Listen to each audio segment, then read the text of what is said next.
I fell in love with Tony Cochran, the man, my husband, standing here beside me.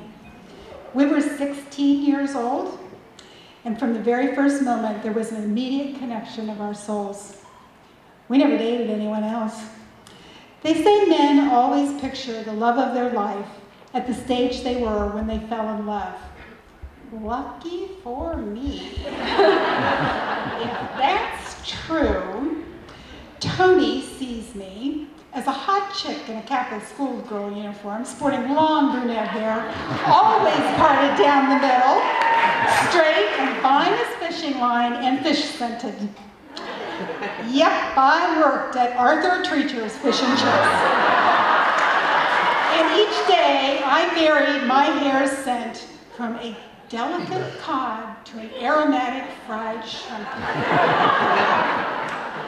I envied my sister's crystal Gale-like long black coarse mane of hair. Mine was trouble.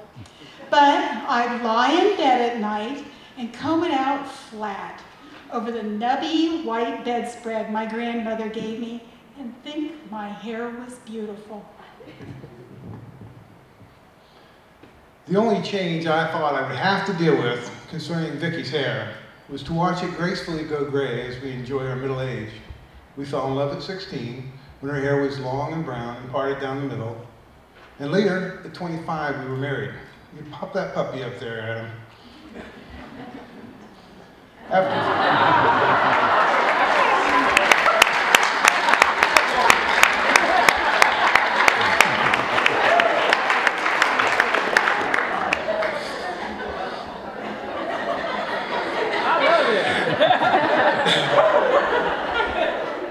After Vickie was diagnosed with breast cancer and the chemo started having its way with her hair, she never became less beautiful to me.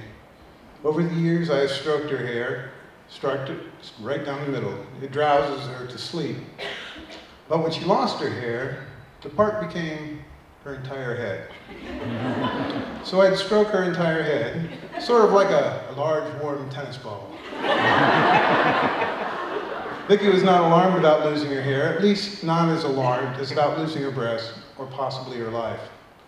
But Vickie, being Vickie, had to get all of her ducks in a row.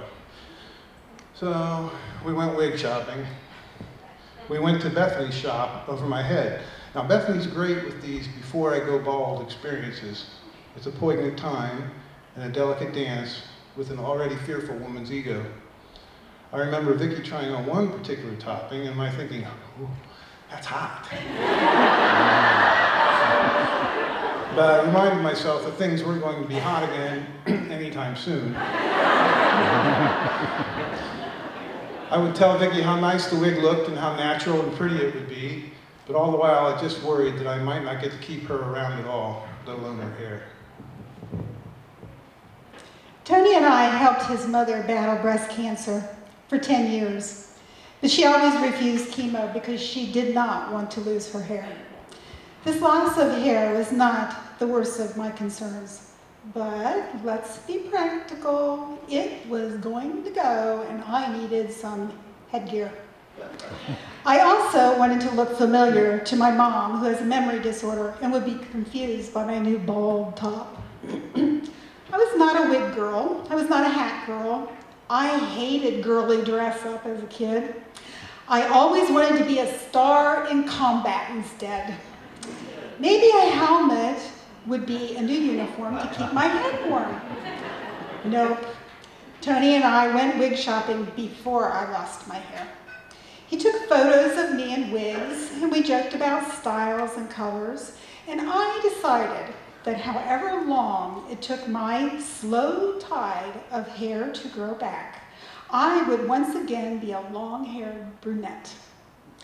2 years before my own diagnosis, I donated my hair for women with breast cancer.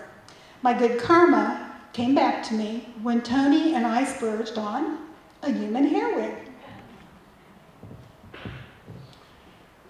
As Vickie started to lose her hair, I just assumed there would be an appointed day where we would shave it clean and be done with it, but not my Vickie.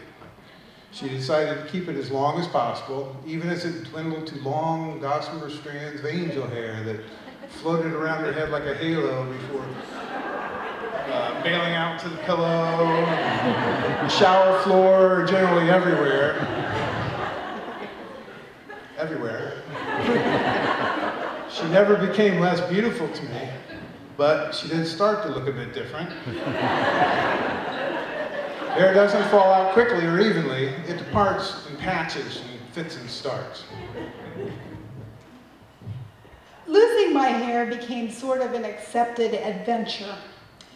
Tony said he would shave his head in support, but if I couldn't run my fingers through my own hair, I could still run it through his.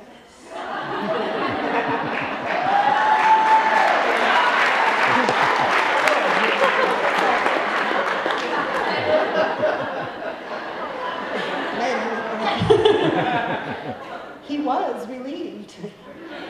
He decided to let his hair grow and grow until mine grew out. Talk about visions of high school.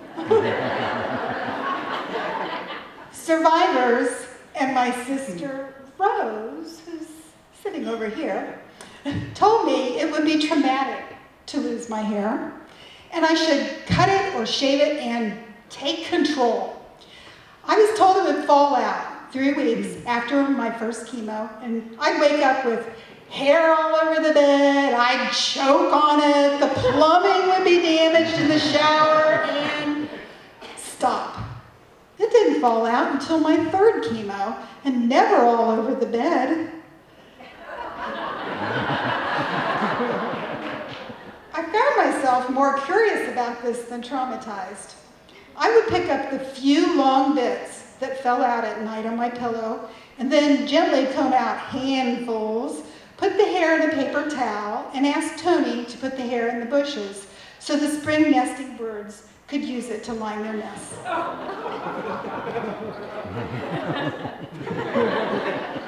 Every morning. Vickie would dutifully gather up her care package to give to the birds. Vickie loves birds. I'm sure it felt good for her to be contributing something warm and soft to line their nests where their eggs would be safe and their new chicks would nestle. But it made me feel funny distributing a part of my wife back to nature in such a way. I was not ready to give Vickie back to nature. Sometimes it feels like I molted, just like the birds, with my few gossamer strands left on my head. I never lost all of my gossamers, kept at least 6. My Tony still preened my now melon head at night with gentle caresses. And I loved all the new headgear. The caps made her look Amish. The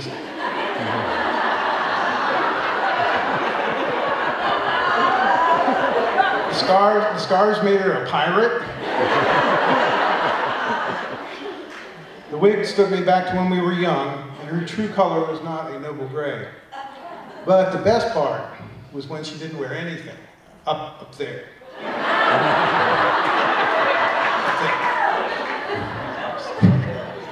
I watched Vickie sleeping with her little pink head poking out of the covers, looking for all the world like one of the baby birds she holds so dear. But now that it's growing back, I do have to confess, I sometimes woke up startled. Oh my God, I've bedded Matt Lauer.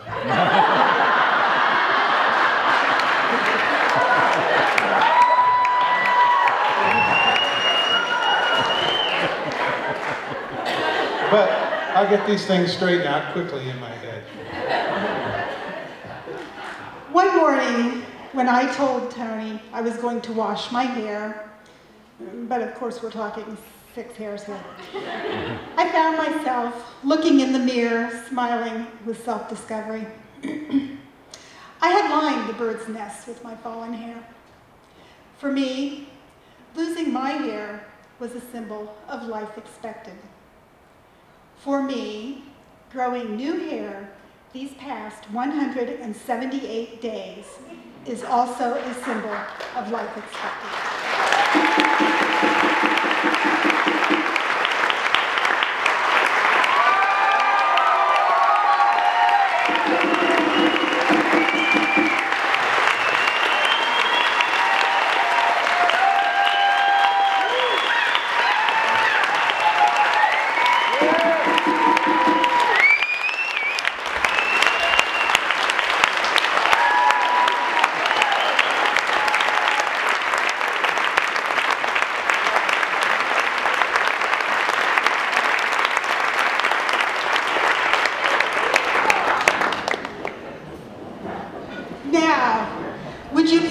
welcome to the Hairdo Monologues stage Seth and Jeannie Wilson from the wonderful Columbus Dance Theater, dancing a pas de deux from the original ballet, 10 Cents a Dance, created by director Tim Veach of Columbus Dance Theater.